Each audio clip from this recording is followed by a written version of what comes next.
The Law Be With You podcast show, also known as Christian Fandom Geek on YouTube, is now part of the Red 5 network. Red 5 is a network of podcast shows aimed at bringing great quality content, especially Star Wars. And so look forward to some awesome collaborations on the Red 5 network with the Law Be With You podcast show. When I watched all the modern Supermen, I don't believe them. They don't relate to me as the original Superman, who, whether people like to hear this or not, was based around Jesus.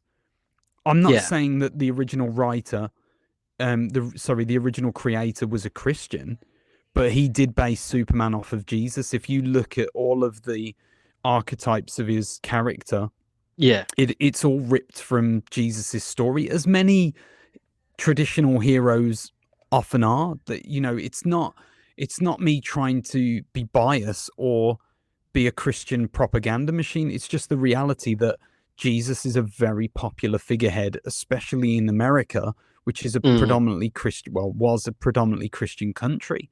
So of course Jesus is going to have an impact, and he should, because he's a good, positive role model, whether you believe in God or not. Jesus is still a positive role model for you to hear about, because we have a morally right man who was given all the power of the world and the universe, but knew how to use it and when not to use it to gain his own selfish advantages or wants or needs. So when I talk about the original Superman, yes, there are some distinct parallels between him and Jesus. And so those are the things. And then when you combine with that, what the American dream was at the time of the creation, after you've got world wars going on. Exactly. There was a lot changing in the world at that time, and hope was the biggest message that was coming out of all of the wars. Every single war that happens, hope is always the World predominant War II, message Vietnam, that comes out of it. Do you know what? Stephen, the way that you said that then, I know you're over in the States in Miami to kind of start your church, and I know eventually you'll do that. If you preach that as your first sermon, I tell you what, a lot of folks are going to be very impressed. That was some powerful stuff, and I give credit where credit's due. Well, that was very impressive stuff. Like the way you explain that to do with the parallel between Jesus and Superman. Like it is truth. It's truth. At the end of the day, that is what Superman is about. It's not saying that you have to be a Christian to enjoy Superman. It's not trying to convert you into being a Christian to enjoy Superman. Not. Yeah. You don't see a cross anywhere on him, do you? Like, he's not quoting scripture in the comics. No, it's just, not at all.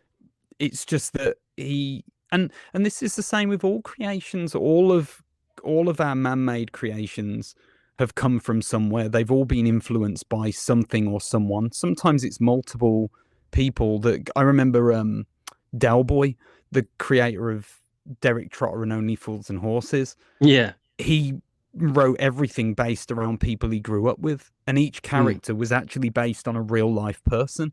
And when he put them all into one world, that's when it all became crazy, and that becomes the show. And it's similar with comic books. You have all these creators that come together. They base their characters on people or scenarios and experiences that they've had in real life, and they amalgamize them, they bring them together, and it becomes, that's why the superhero idea works, because it's this idea that as a human, we can't experience everything. We can't have that many experiences, because it would destroy us. We wouldn't know what to be. We would be conflicted. Superheroes can do that.